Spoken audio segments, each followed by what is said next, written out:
நம்ம வழக்கமா கோயிலுக்கு போறோம் அப்படின்னா இன்னும் கொண்டு போகும் பூவு பழம் வெத்தலை பாக்கு இந்த மாதிரி கொண்டு போவோம். இன்னும் கொஞ்சம் ரிச்சா எடுத்துட்டு போறோம் அப்படின்னாக்கா என்ன எடுத்துட்டு போவோம்? நெய்வேத்தியமா லெமன் சாதம், புளி சாதம், இல்லைன்னா சக்கரை பொங்கல் இந்த மாதிரி படையலுக்காக எடுத்துட்டு போவோம். இங்க ஒருத்தர் பாருங்க என்ன எடுத்துட்டு போறாரு அப்படின்னு, தன் வாயால வாய் நிறைய தண்ணீரும் அவர் கடிச்சு வச்ச பன்றி கறியும் அதுக்கடுத்து அவர் கொண்டையில சூடப்பட்ட காட்டு மலர்களை கொண்டு போறாரு. யாருக்காக? சிவபெருமானுக்கு நைவேத்தியமா படைக்கிறதுக்காக போறாரு. பாருங்க, நம்மளாம் நினைச்சிட்டு இருக்கோம் கடவுளுக்கு பாத்தீங்கன்னா நம்ம குடுக்கறத நிறைய செய்யணும், அதே மாதிரி ஐயர் தட்டுல எல்லாம் நிறைய போடணும், அப்பதான் நம்ம சிவபெருமான் நம்மள பாப்பாரு அப்படின்னு நினைச்சிட்டு இருக்கோம். நைவேத்தியமா நிறைய நம்மளால செஞ்சாதான் நிறைய பேருக்கு கொடுக்கறது, இந்த மாதிரி எல்லாம் செஞ்சாதான் நம்மளுடைய வேண்டுதலை ஏத்துப்பாரு அப்படின்னு நம்ம நினைச்சிட்டு இருக்கோம். ஆனா இங்க பாருங்க, இவர் பாத்தீங்கன்னா வாய் நிறைய தண்ணீரும் தன் கடிச்சு வச்ச பன்றிக்கறியும் அதுக்கப்புறம் தன் கொண்டையில சூடப்பட்ட காட்டு மலர்களை எடுத்துட்டு போய் நெய்வேத்தியமா படைக்கிறாரு. இதை ஏத்துக்கிட்டாரா சிவபெருமான், இல்ல நிராகரிக்கிறாரா அப்படின்றதுதான் இந்த வீடியோல ஃபுல்லா பார்க்க போறோம். அது மட்டும் இல்லாம இந்த வீடியோ கண்டிப்பா உங்களுக்கு இப்ப உங்க கண்ணுல தெரியுது அப்படின்னா கண்டிப்பா உங்க தலையெழுத்தும் மாற போகுதுன்னு தான் நான் சொல்வேன். ஏன்னா அவர் படைச்ச உடனே அவர் தலையெழுத்தும் மாறுச்சு. அதனாலதான் இந்த வீடியோவை ஸ்கிப் பண்ணாம பாருங்க. 63 நாயன்மார்களின் ஒரு நாயன்மாரின் கதையை தான் இன்னைக்கு நான் உங்ககிட்ட சொல்ல போறேன். அது மட்டும் இல்லாம போன ஜென்மத்துல எல்லாருக்குமே இந்த ஜென்மம் ஆனது பாத்தீங்கன்னா என்னவா இருக்கும்ன்றது நம்மளுக்கு தெரியும்.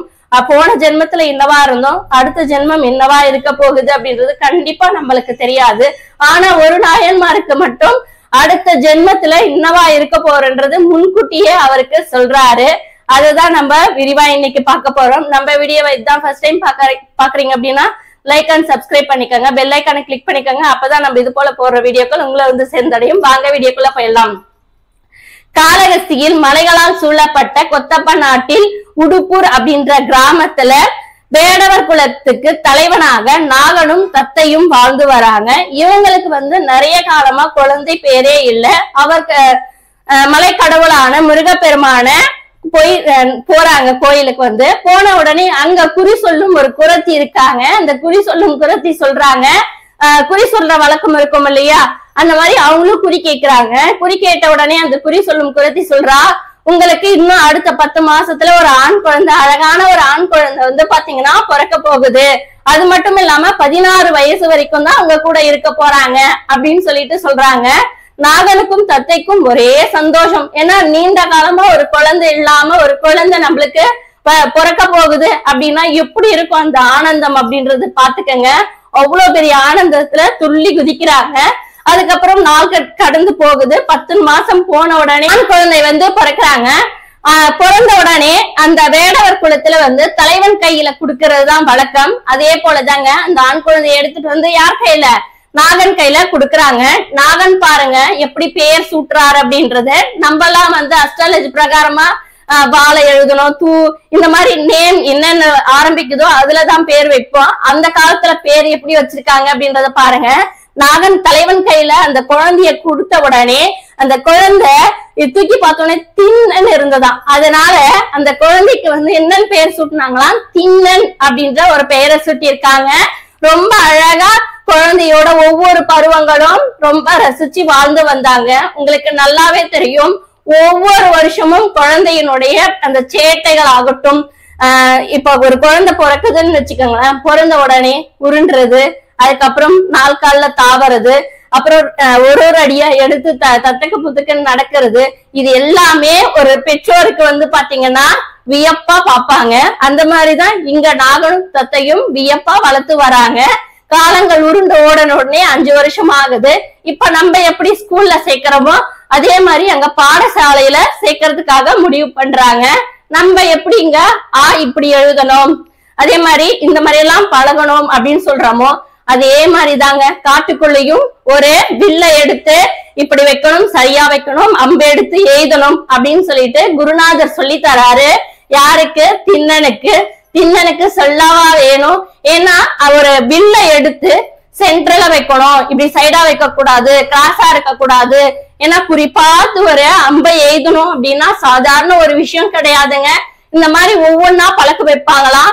அந்த மாதிரி திண்ணனுக்கும் என்ன பண்றாங்க, ஒரு நாள் பிராக்டிஸ் கொடுக்குறாங்க. அப்படி பிராக்டிஸ் கொடுத்த உடனே என்ன ஆகுதுன்னு பாருங்க, குருநாதர் வந்து சொல்றாரு, வில்லை எடுத்து இப்படி வைக்கணும், அம்பை எடுத்து இப்படி எய்தணும் அப்படின்னு சொன்ன உடனே குறிப்பார்த்து ஒரு மரத்தினுடைய பொந்துல குறி வைக்கிறாரு. சொன்ன உடனே அந்த மரத்தினுடைய பொந்துல கரெக்டா அந்த அம்பை வந்து எய்துறாரு. அம்பு எய்துன உடனே குருநாதருக்கு பயங்கர ஷாக்கு. என்ன அப்படின்னா, ஏன்னா இந்த வில்லை எடுத்து பிராக்டிஸ் பண்றதுக்கே 1 மாசம் ஆகும், இல்ல பல நாட்கள் ஆகும் ஒரு சில சீடர்களுக்கு. அப்புறம் இந்த வில்லை எடுத்து கரெக்டா சரி பார்த்து அந்த குறிப்பார்த்து விடுறதுக்கு அதுக்கு பல நாட்கள் ஆகும். ஆனா உனக்கு மற்றும் எப்படி ஒரு அம்பை எடுத்து ஒரு வில்லை எடுத்து வச்சு அம்பை எய்துன உடனே கரெக்டா உனக்கு குறிப்பாக்க முடியுது அப்படின்னு சொல்லிட்டு வியப்புல இருக்காரு. அதுக்கப்புறமா தான் தெரியுது, திண்ணன் அப்படின்றவரு வேற யாரும் கிடையாது, மகாபாரத காலத்துல வாழ்ந்த அர்ஜுனன் தாங்க. அர்ஜுனன் உங்களுக்கு நல்லாவே தெரியும், வில்லாளனுக்கு சிறந்த வில்லாளன் அப்படின்னா மகாபாரதத்துல கர்ணனும் அர்ஜுனனும் மிஞ்சவர்கள் யாருமே கிடையாது. பாசுபதம் தேந்தி 12 ஆண்டுகள் வந்து வனவாசத்துல காட்டுல வந்து பாத்தீங்கன்னா தவம் இருக்கிறாரு அர்ஜுனன் வந்து பாத்தீங்க அப்படின்னா. அர்ஜுனனுடைய அந்த தவ வலிமைய பார்த்து சிவபெருமான் என்ன பண்றாரு, சரி அர்ஜுனனை சோதிக்கலாம் வாங்க அப்படின்னு சொல்லிட்டு கொஞ்சம் பேரை கூட்டிட்டு என்ன பண்றாரு, வேடவர் வேஷத்துல சிவபெருமான் வந்து வராரு. அப்படி சிவபெருமான் வரும்போது வந்து பாத்தீங்கன்னா அர்ஜுனன் வந்து அவரு என்ன நினைச்சிட்டு இருக்காரு, அவர் மனசுல ஐயோ நம்ம தவத்தை கலைக்கிறதுக்காக தான் இந்த வேடவர்கள் வந்திருக்காங்க அப்படின்னு சொல்லிட்டு பயத்துல இதுன்றாரு. அதுக்கப்புறம் வா ஒண்டி கொண்டி சண்டை போடலாம் அப்படின்னு சொல்லிட்டு வேடவர் வேஷத்துல வந்த சிவபெருமான் வந்து சண்டைக்கு கூப்பிடுறாரு. அப்படியா வா அப்படின்னு சொல்லிட்டு என்ன பண்றாரு, அர்ஜுனனும் கூப்பிடுறான். ஏன்னா அர்ஜுனனை மிஞ்ச வில்லாளல ஆளே கிடையாது, அந்த அளவுக்கு வில் வித்தையில சிறந்த வீரன் அப்படின்னே சொல்லலாம். மகாபாரதத்துல 5 பாண்டவர்கள்ல வந்து பாத்தீங்கன்னா வில் வீரன் அப்படின்னாவே அர்ஜுனனை கண்டு எல்லாரும் பயப்படுவாங்களா, அந்த அளவுக்கு சிறந்த வில்லாளன் அப்படின்னே சொல்லலாம். 2 பேரும் என்ன சொல்றாங்க, போட்டி போறதுக்கு ரெடியா வராங்க. அர்ஜுனனும் குறிப்பாத்து ஒரு மரத்தின் பொந்துல வந்து பாத்தீங்கன்னா அந்த அம்பை எய்துறாரு, கரெக்டா போய் விழுது. வேடவனும் அதே சலிக்காம அதே குறிப்பாத்து அம்பை எய்துறாரு. அர்ஜுனனுக்கு ஒரே ஷாக். என்ன அப்படின்னா, இந்த வேடவனுக்கு போய் எப்படி இந்த வில் வித்தை வந்து தெரியும், அதுவும் நம்மளை விட இன்னும் ஷார்ப்பாவே இதன்றாரே அப்படின்னு சொல்லிட்டு பயங்கர ஷாக்கு. அதே மாதிரி வில்லுல எல்லாமே இதண்ணி அவர் கையில இருக்கிற ஆயுதங்கள் எல்லாமே நிராயுத பணியா நிக்கிறாரு. அதுக்கப்புறம் சரி வா வால்வீச்சுக்கு போகலாம் அப்படின்னு சொல்லிட்டு தைரியமா கூப்பிடுறாரு. வால்வீச்சிலையும் அர்ஜுனன் வந்து தோத்து போறாரு. அதுக்கப்புறம் தான் அர்ஜுனனுக்கு தெரியுது, நம்மள சோதிக்க வந்தவர் வந்து பாத்தீங்கன்னா வேடர் கிடையாது, நம்மளுடைய சிவபெருமான் தான் அப்படின்னு சொல்லிட்டு, ஐயா அடியேன் ஏதேனும் தவறு செஞ்சிருந்தா என்ன மன்னிச்சிடு அப்படின்னு சொல்லிட்டு அர்ஜுனன் சிவபெருமானுக்கு முன்னாடி முட்டிட்டு வணங்கி இதன்றாரு. அப்படியா, நீ இந்த வேடர் குலத்தை ரொம்ப தாழ்வா பேசிட்ட, நீ வந்து பாத்தீங்கன்னா எப்பிறப்பு எடுத்தாலும் மனிதன் அப்படின்றது ஒன்றுதான் அப்படின்னு சொல்லிட்டு உணர்த்துறதுக்காக தான் நான் வந்தேன். ஆனா நீ அடுத்த பிறப்புல கண்டிப்பா இந்த வேடர் குலத்துலதான் பிறக்க போற அப்படின்னு சொல்றாரு. அர்ஜுனன் வந்து என்ன கேக்குறாரு அப்படின்னா, எனக்கு முக்தியை கொடுங்க அப்படின்னு சொல்லிட்டு சிவபெருமான் கிட்ட கேக்குறாரு. ஆனா சிவபெருமான் வந்து முக்தி உனக்கு கிடையாது, நீ என்ன வேண்டி கேட்ட, பாசுபதம் வேண்டி கேட்ட, இந்த பிறப்புல உனக்கு பாசுபதம் கொடுக்குறேன், அடுத்த பிறப்புல வேடர் குலத்துல பிறந்து நீயே இந்த முக்தியை அடைவாய் அப்படின்னு சொல்லிட்டு சிவபெருமான் மறைஞ்சிடுறாரு. அப்படிதாங்க பிறந்தாரு திண்ணன் அப்படின்றவரு. யாரும் கிடையாது, நம்ம அர்ஜுனன் தாங்க. அவருக்கு வில்வீச்சிய சொல்லியா தரணும், சொல்லுங்க பாக்கலாம். அந்த அளவுக்கு வில்வீச்சில சிறந்தவர். கொஞ்ச நாள் வந்து பாத்தீங்கன்னா எல்லா கலைகளும் கற்றுக் கொடுக்குறாங்க குருநாதர் வந்து பாத்தீங்க அப்படின்னா. ஏன்னா சொன்ன உடனே டக்குன்னு அவரு குருநாதர் சொல்றதுக்கு முன்னாடியே ஒரு செயலை செஞ்சா எப்படி இருக்கும் ஒரு ஆசிரியருக்கு, அப்படி இருந்ததா. அப்புறமா கொஞ்ச நாள் போன உடனே ஐயோ சாமி, உனக்கு கத்து கொடுக்குற அளவுக்கு எனக்கு வந்து பாத்தீங்கன்னா வயசும் அனுபவமும் திறமையும் பத்தாது, நீ உங்க அப்பா கூடவே போய் துணையா நீ வேலைகள் செஞ்சுக்கோ அப்படின்னு சொல்லிட்டு பாடசாலையில இருந்து என்ன பண்றாங்க, திண்ணனை வந்து அனுப்பிடுறாங்க. அனுப்பின உடனே கொஞ்ச நாட்கள் என்ன பண்றாரு, நாகன் கூடவே வாழ்ந்து அங்க இருக்கிற அந்த காட்டு இறைச்சிகள் எல்லாம் அடிக்கிறது எல்லாமே கத்து கொடுக்க ஆரம்பிக்கிறாரு. நாட்கள் உருண்டி ஓடன உடனே 16 வருஷம் ஆகுது. அவங்க இதுல வந்து பாத்தீங்கன்னா 16 வருஷம் ஆன உடனே அரசன் பட்டம் சூட்டி வேடவர் குலத்துல வந்து பாத்தீங்கன்னா இளவரச பட்டம் சூட்டுறது. 16 வயசு ஆன உடனே இளவரச பட்டம், இவனுக்கு அடுத்து இவன் அப்படின்ற மாதிரி இளவரச பட்டம் சூட்டுறது வழக்கம். அதே போலதாங்க திண்ணனுக்கும் என்ன பண்றாங்க, இளவரச பட்டம் சூட்டி அன்னைக்கு இரவு வந்து பாத்தீங்கன்னா கன்னி வேட்டை ஆடுறது அந்த குலத்துல வழக்கம். அப்போ வந்து இளவரச பட்டம் சூட்டிடுறாங்க. இரவு நேரமும் ஆயிடுது. இரவு நேரம் ஆன உடனே கன்னி வேட்டைக்கு திண்ணனும் என்ன பண்றாரு, ரெடியாகிறாரு. ரெடியான உடனே அவங்க கூட வந்து வேடர் குலத்துல இருக்கிற ஆட்களை கொஞ்சம், அதுக்கப்புறம் நாணன் கடன் அப்படின்ற மந்திரியையும் 2 பேரையும் என்ன பண்றாங்க, சேர்த்து அவர் கூட அனுப்புறாங்க. பாருங்க, அன்னைக்கும் என்ன பண்றாங்க, காட்டுக்கு போக ரெடி ஆயிட்டு காட்டுக்கும் போயிடுறாங்க. காட்டுக்கு போன உடனே அன்னைக்குன்னு பாருங்க ஒரு விலங்கு கூட அவங்க கண்ணுக்கே தென்படல, பாத்துக்குங்க. அப்புறம் கொஞ்ச தூரம் போன உடனே ஒரு பன்றி வந்து, காட்டு பன்றி வந்து தென்படுது. அந்த பன்றி வந்து மத்த விலங்குகள் எல்லாம் துன்புறுத்திக்கிட்டு சேட்டை பண்ணிட்டு இருக்கு. சரி என்ன பண்றான், நம்மளுக்கு கிடைச்சதே ஒரே ஒரு விலங்கு தான், சரி நம்ம அதை வந்து இன்னைக்கு கன்னி வேட்டை வேற, இன்னைக்கு அதை நம்ம எப்படியாவது வேட்டையாடினோம் அப்படின்னு சொல்லிட்டு அந்த பன்றியை என்ன பண்றாரு, குறி வைக்கிறாரு அர்ஜுனன். அது பாட்டுக்கு ஓடிட்டே இருக்கு. கூட வந்த வேடவர்கள் குலத்துல இருக்கிற அவங்களும் பிளஸ் நாணனும் கடனும் வந்து பாத்தீங்கன்னா வேகமா அவங்க பின்னாடியே ஓடி வராங்க. அதுவும் ரொம்ப வேகமா ஓடன உடனே கூட்டமா ஓடி வந்தவங்க எல்லாம் ஒரு இடத்துல நின்னுறாங்க. நாணன் கடன் மற்றும் வந்து பாத்தீங்கன்னா யார் கூட, திண்ணன் கூட ஓடி போறாங்க. நாணன் கடன் அப்படின்றது வேற யாரும் இல்லைங்க, நல்வினை தீவினை. நல்வினை தீவினை அப்படின்றது நம்ம கூட எப்பவுமே இருக்குங்க. நம்ம நினைப்போம், பரவாயில்ல கண்ணன் நேரத்துல அவன் உயிர் தப்பிட்டான் அப்படின்னு சொல்லுவாங்க. தலைக்கு வந்தது தலைப்பாகலையோட போச்சு அப்படின்வாங்க சில ஆக்சிடென்ட் எல்லாம் நடக்கும் போது. அதுதாங்க, நம்ம செஞ்ச நல்வினை எப்பவா இருந்தாலும் நம்மள காப்பாத்தும். தீய வினையா இருந்தா கண்டிப்பா அது நம்மளுக்கு கொடுக்கும். அவன் நேரம் கட்ட நேரம் அப்படிம்பாங்க. அதுதாங்க, வேற ஒண்ணும் கிடையாது. நல்வினையும் தீவினையும் மட்டும் திண்ணன் பின்னாடியே போகுது. ஒரு வீரனுக்கு அழகு ஒரு என்ன சொல்றது, விலங்க வந்து பாத்தீங்கன்னா பின்னாடி இருந்து அம்பு எய்துறது ஒரு வீரனுக்கு அழகல்ல, முன்னாடி போய் அம்பு எய்துறதுதான் ஒரு வீரனுக்கு அழகு. அது மாதிரிதான் திண்ணனும் அது பின்னாடியே ஓடுறான். ஓடன உடனே பக்கத்து காட்டுக்கே ஓடி போற அந்த அளவுக்கு வேகமா ஓடுது. ஓடின உடனே கொஞ்சம் முன்னாடி போன உடனே பன்றியும் களைப்பாறிட்டு இருக்கு.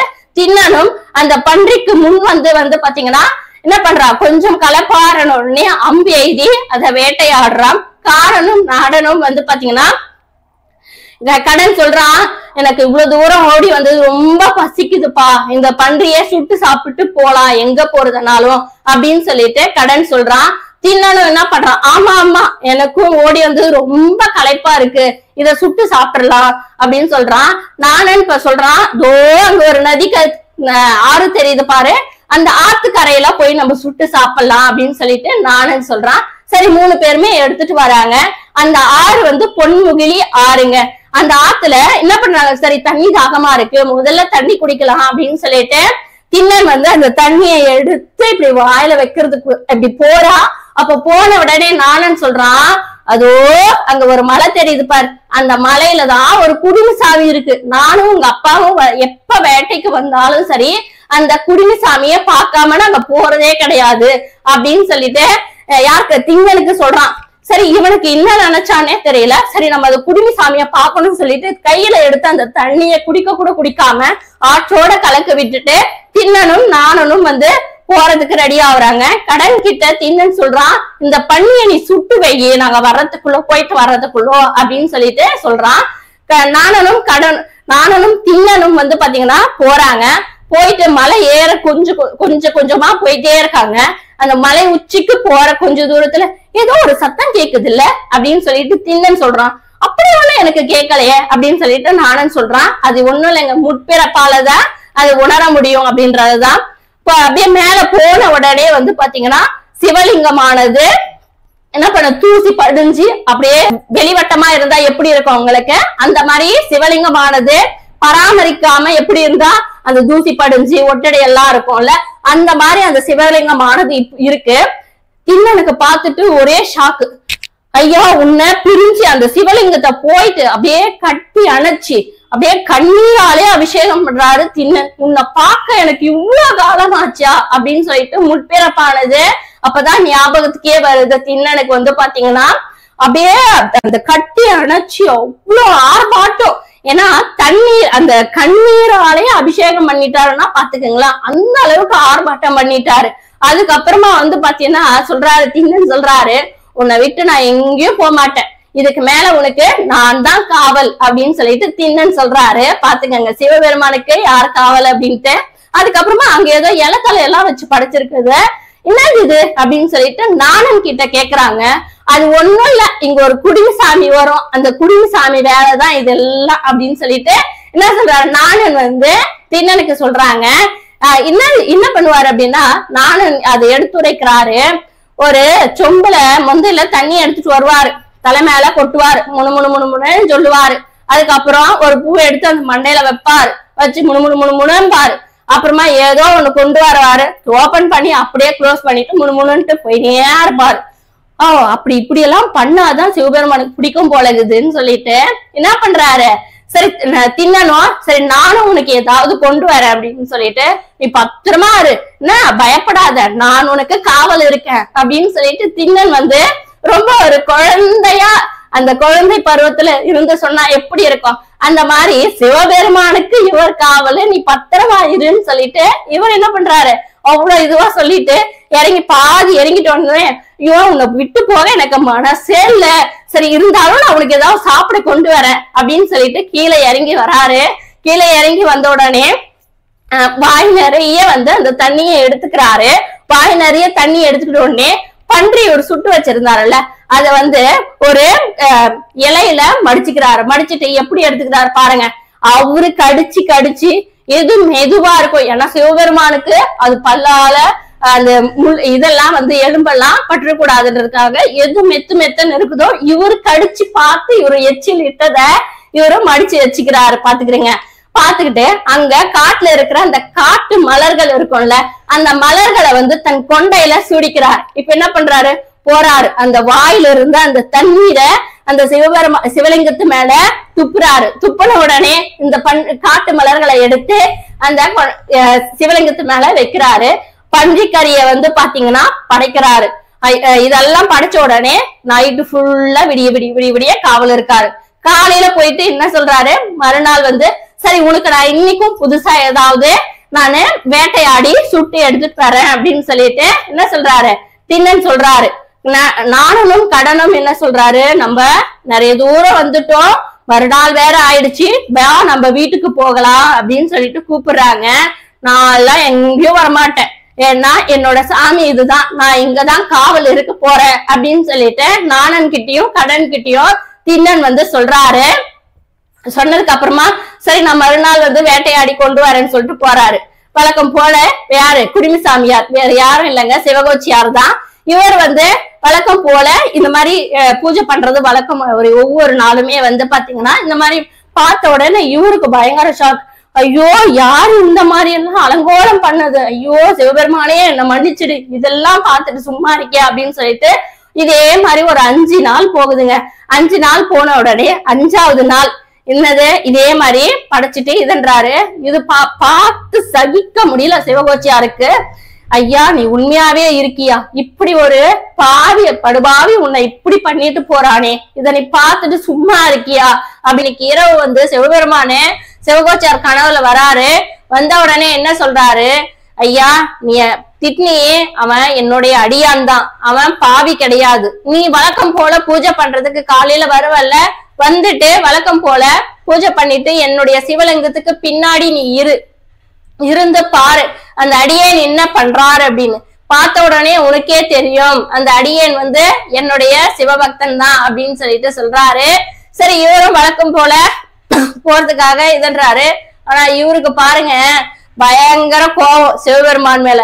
ஏன்னா டெய்லி நான் உன்னை பூஜை பண்ணிட்டு இருக்கேன், என் கனவுல வந்து நீ இன்னைக்கு யாரோ ஒரு அடியனை வந்து காட்டுறதுக்காக என் கனவுல வர, ஆனா டெய்லி உன்னையே நினைச்சு பூஜை பண்ணிட்டு இருந்தனே, எனக்கு நீ கண் திறக்கிறது பாக்கலையே அப்படின்னு சொல்லிட்டு பயங்கர கோபம். ஆனா திண்ணன் மேல ஒரு பாசம் என்ன அப்படின்னா, இன்னாலதான் சிவபெருமான் என் கனவுல வந்தாரு, உன்னை பாக்கணும் அப்படின்னு காண்பிக்கணும் அப்படின்றதுக்காக அப்படின்னு சொல்லிட்டு திண்ணனுக்கு ஒரு நன்றியா சொல்லிட்டு சரி காலையில வேகமா ஓடி வராரு சிவபெருமான பாக்குறதுக்காக.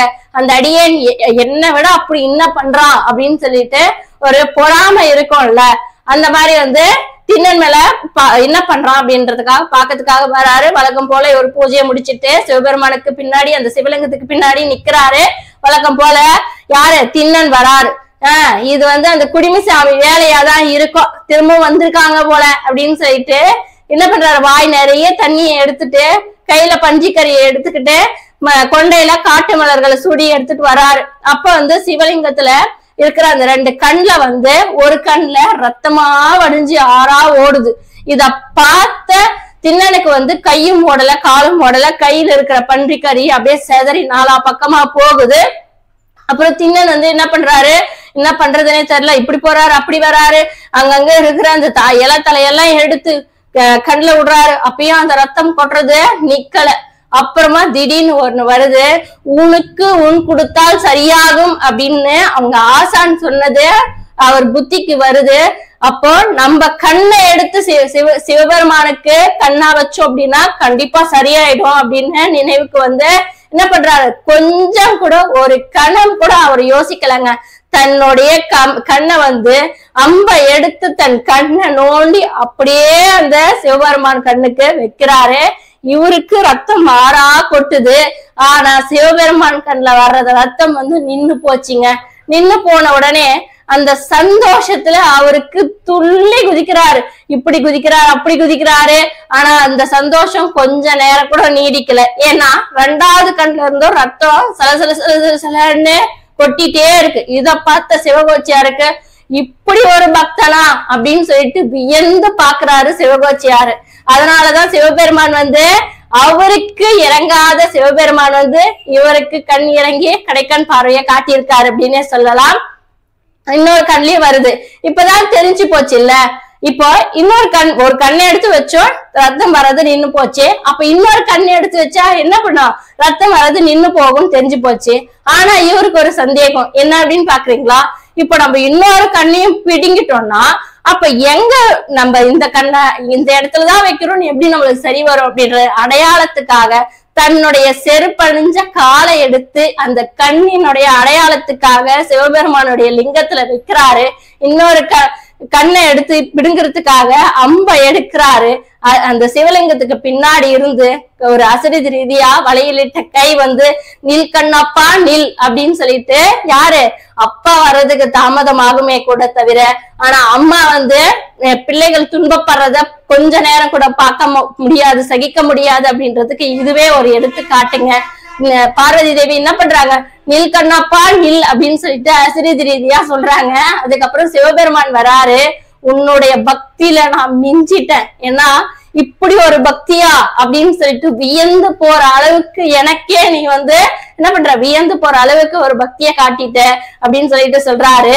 சிவபெருமான் வந்து என்ன சொல்றாரு, இந்த காளகஸ்தி மலையில வந்து என்ன வணங்க வர்றவங்க யாரா இருந்தாலும் சரி, உனக்குன்னு ஒரு தனி சன்னதி இருக்கு. இதுக்கு மேல உன்னை வணங்கிட்டு என்ன வணங்குனாதான் அவங்களுக்கு என்ன கேட்டாலும் பூர்ணமா கிடைக்கும், அவங்க வேண்டினது அப்படின்னு சொல்லிட்டு சொல்றாரு. இன்னைக்கும் காளகஸ்தியில கண்ணப்பனுக்குன்னு சொல்லிட்டு ஒரு தனி சன்னதி இருக்குங்க.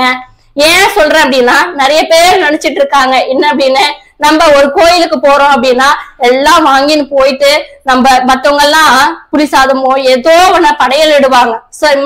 ஒரு சிலர் வந்து நம்மளால அதை படைக்க முடியலையே அப்படின்னு சொல்லிட்டு வருத்தப்படுவாங்க. நிறைய பேர் வந்து இதெல்லாம் ஐயருக்கெல்லாம் இவ்வளவு கொடுக்கணும், வெளியே இருக்கிறவங்களுக்கெல்லாம் இவ்வளவு கொடுக்கணும், அது எல்லாம் வந்து நம்ம மன திருப்திக்கு மட்டும் தாங்க.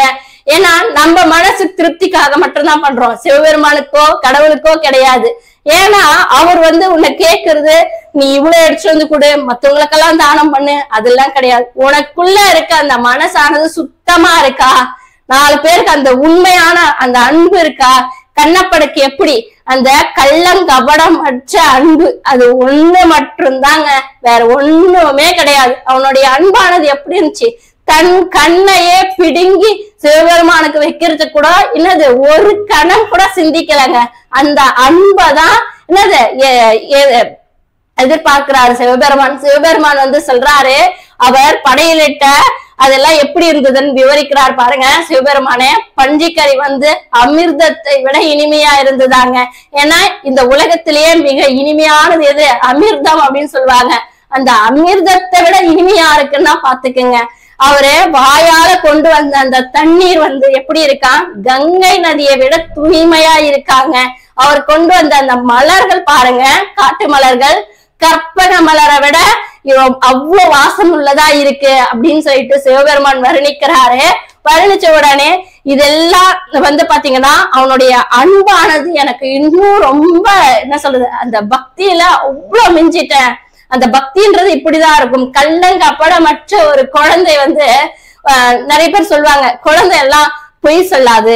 ஏன் சொல்றாங்க அப்படின்னா, குழந்தைக்கு எதுவும் தெரியாது, என்ன பேசினாலும் அது அப்படியே பேசுவாங்க. இப்ப குழந்தைங்க எல்லாம் பாருங்க, எதனா ஒரு கெட்ட வார்த்தை பேசிடுச்சின்னு வைங்களேன், நம்ம சொல்லுவோம் அந்த வார்த்தையெல்லாம் பேசாது அப்படின்னு. கண்டிப்பா கிடையாது. ஏன்னா குழந்தைங்க வந்து கேட்ட வார்த்தைகளை தான் பேசுறாங்க, அதுதான் அவங்களுக்கு தெரியும். ஏன்னா நம்ம என்ன பேசுறோமோ அது ஜெராக்ஸ் தான் அவங்க. அது மாதிரிதாங்க கள்ளங்கபடமற்ற அந்த அன்புதான் சிவபெருமான ஈர்த்தது அப்படின்னே சொல்லலாம். எல்லா நாயன்மார்களும் பார்த்து பொறாமைப்படும் அளவுக்கு ஒரு நாயன்மார் இருக்காரு அப்படின்னா இந்த கண்ணப்ப நாயனார் மட்டும்தாங்க. கள்ளங்கபடமற்ற அன்பால நீ சிவபெருமான ஜெயிச்சிட்டியே அப்படின்னு சொல்லிட்டு மாணிக்க வாசகரும் ஒரு பாடல் மூலியமா பாடியிருக்காரு. அது மட்டும் இல்லாம கண் தானத்தை அப்பவே கண்ணப்பர் வந்து இந்த உலகிற்கு இந்த உடலில் உள்ள பொருட்கள் எல்லாம் அழியக்கூடியது, இந்த உலகிற்கு நம்ம பொருட்களை கொடுத்தோம் அப்படின்னா அந்த பொருளானது அழியாம என்ன பண்ணும் இருக்கும் அப்படின்னு சொல்லிட்டு கண் தானத்தை அன்னைக்கே அறிமுகப்படுத்தினது கண்ணப்பர் மட்டும்தாங்க. இந்த வீடியோ பிடிச்சிருக்கும்னு நினைக்கிறேன். லைக் அண்ட் சப்ஸ்கிரைப் பண்ணி பெல் ஐகானை கிளிக் பண்ணிக்கோங்க. அப்பதான் இது போல போடுற வீடியோக்கள் உங்களை வந்து சேர்ந்தடையும். கண்டிப்பா கண்ணப்பனின் வாழ்க்கை மாறினது போல நம்ம வாழ்க்கையும் மாறும். கண்டிப்பா அவனுடைய அருள் எல்லாருக்கும் கிட்டும். கள்ளங்கபடமற்ற அன்பு மட்டும்தாங்க எப்பயுமே கடவுள் நம்ம கையில இருந்து எதிர்பார்க்கிறாரு. Okay friends.